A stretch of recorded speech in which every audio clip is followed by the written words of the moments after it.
আমরা শুরু করব যত তত। আমরা শুরু করব বাক্যগুলো দা মোর দিয়ে। কি দিয়ে শুরু করব? দা মোর। দা মোর, যত স্বপ্ন। এখানে ভার্ব অথবা অ্যাডজেক্টিভ। আমরা জানি স্বপ্ন ইংলিশটা ড্রিম। যত স্বপ্ন তত আশা। দা মোর ড্রিম।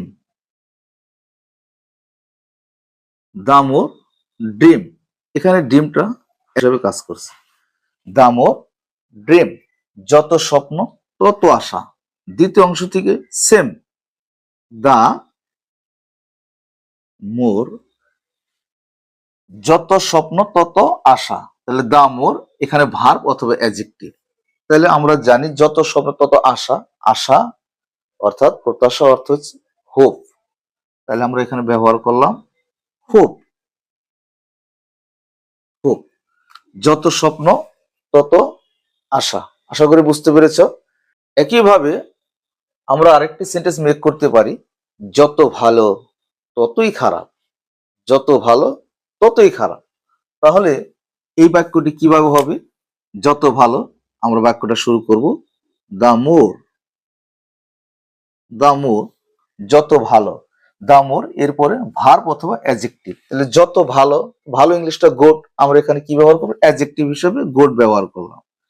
দা মোর গুড, যত ভালো ততই খারাপ। দ্বিতীয় অংশ থেকে আমরা সেম, দা মোর কি নিব? ততই খারাপ।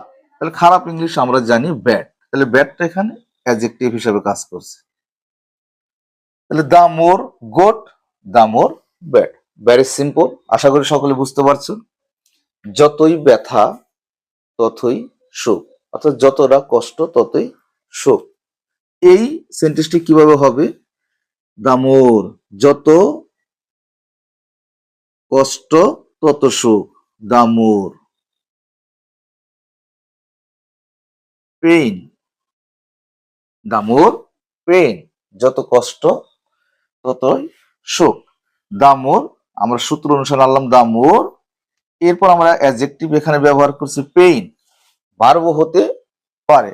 দা মোর পেইন, যতই কষ্ট ততই সুখ। ততই সুখ। তাহলে দ্বিতীয় অংশ হবে ততই সুখ। দা মোর হ্যাপিনেস। হ্যাপিনেস, দা মোর হ্যাপিনেস।